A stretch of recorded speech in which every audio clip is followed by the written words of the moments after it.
안녕하세요. 박투수입니다. 고배당 당첨 인증합니다. 함께하신 분들도 모두 축하드리고요. 스포츠 정보 공유방에서 무료로 공유해드리니 같이 먹읍시다. 아래 고정 댓글로 편하게 말 걸어주세요. 홈팀 독일은 그로저가 라이트에서 터뜨리는 파워풀한 스파이크로 초반 분위기를 확실히 가져간다. 라이케르트는 레프트에서 후위 공격과 사이드, 돌파를 동시에 시도하며 공격 루트를 넓히는 핵심이다.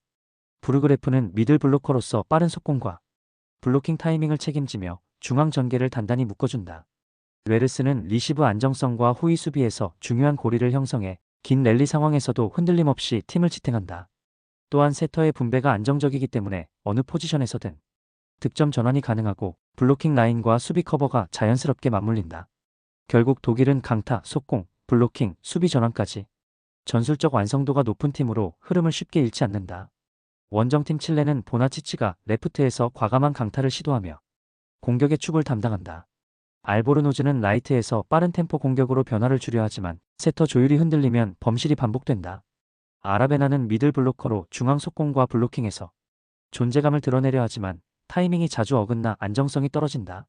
마르도네스는 후위 수비에서 넓은 커버를 시도하나 체력 저하와 집중력 문제로 세트 후반에 흔들린다. 칠레는 전체적으로 주축 선수들의 개별 능력은 있지만 리시브 불안으로 인해 세터 연결이 무너지고 공격 루트가 단조로워진다.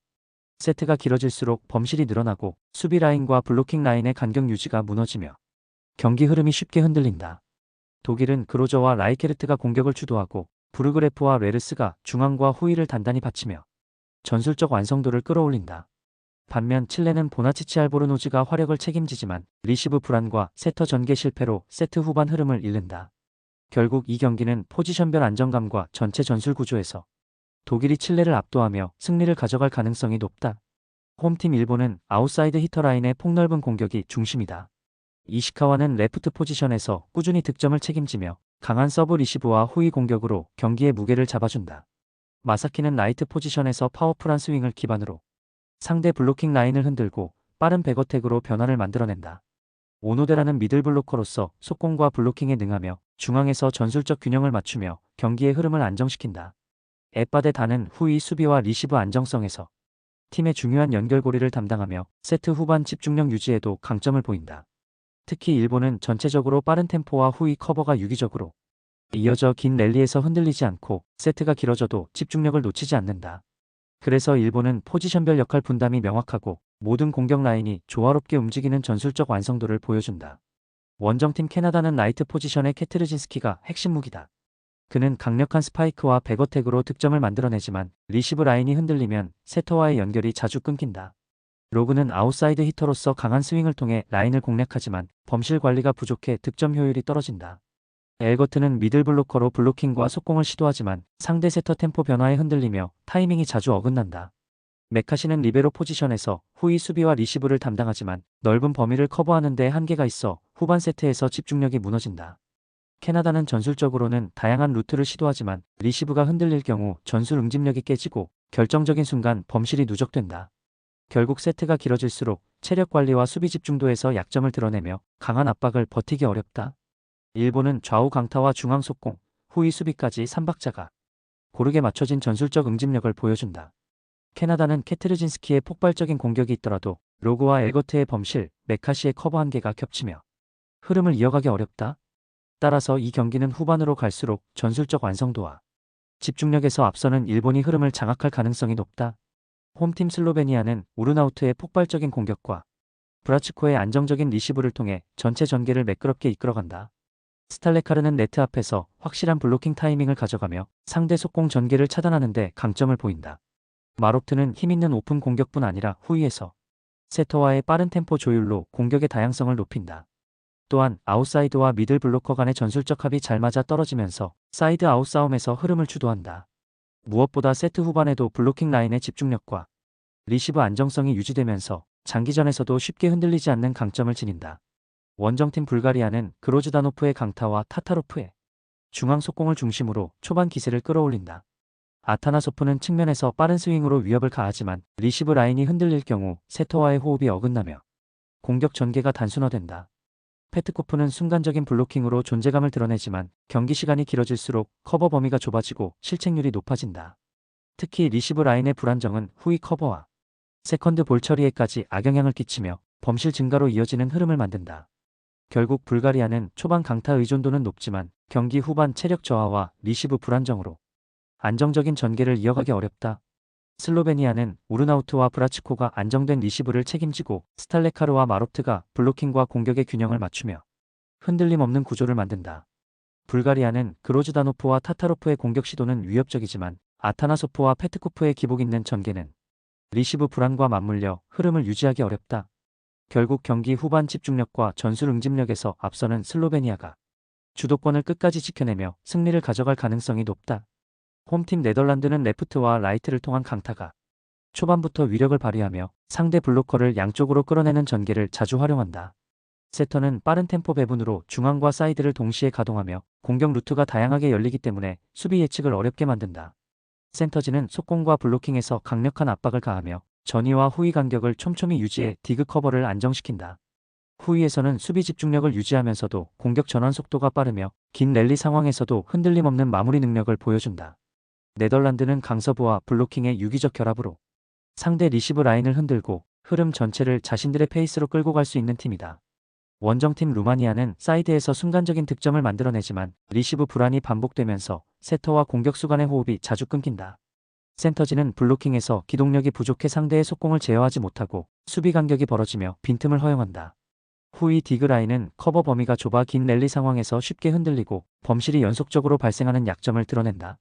특히 세트 후반으로 갈수록 공격 루트가 단조로워지고 서브 라인에서도 적극적인 압박이 사라져 흐름 반전이 어렵다.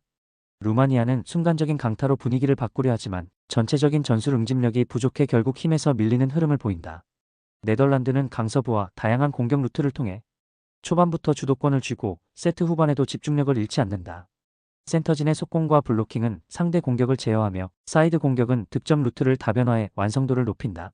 반면 루마니아는 리시브와 수비 라인이 불안정해 공격 루트가 제한되고 범실이 늘어나면서 분위기를 내주는 패턴이 반복된다. 결국 이 경기는 안정성과 전술 응집력에서 앞서는 네덜란드가 승리를 가져갈 가능성이 매우 크다. 홈팀 미국은 세터의 빠른 템포 배급을 중심으로 전개가 이루어지는 팀이다.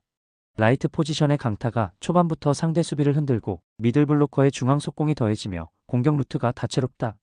아웃사이드 히터는 안정된 리시브와 측면 돌파를 동시에 수행하며 디그 이후의 전환 플레이도 매끄럽게 이어간다. 리베로의 수비 커버 범위가 넓어 세컨드 볼 처리에서도 흔들림이 적고 긴 랠리에서도 집중력을 유지한다. 결국 미국은 속공과 백어택, 오픈 공격이 고르게 결합된 완성형 전술 구조를 갖추고 있다. 원정팀 포르투갈은 아웃사이드 히터의 강타의 의존도가 높으며 공격 전개가 단조롭다. 세터의 볼 배급이 불안정해 라이트 포지션과 중앙 속공의 활용도가 떨어진다. 미들 블로커는 높이와 블로킹 타이밍에서 흔들리며 상대의 템포 빠른 공격에 쉽게 무너진다. 리시브 라인도 안정적이지 않아 세트 후반으로 갈수록 공격 전개가 막히고 실책률이 증가한다. 리베로의 커버 범위 역시 좁아 디그와 세컨드 볼 전개가 이어지지 못하며 흐름이 자주 끊긴다. 결국 포르투갈은 후반 체력 저하와 전술 응집력 부족으로 인해 경기 운영이 무너지는 경우가 많다. 미국은 세터를 중심으로 한 템포 조율과 라이트 포지션의 파괴력, 아웃사이드 히터의 안정감, 미들 블로커의 블로킹이 모두 조화를 이룬다. 포르투갈은 공격 루트가 단조롭고 리시브 불안이 겹치며 세트가 길어질수록 수비 라인이 무너지는 흐름을 보인다. 이 경기는 초반부터 후반까지 미국이 안정적인 전개를 이어가며 승리를 완성할 가능성이 높다.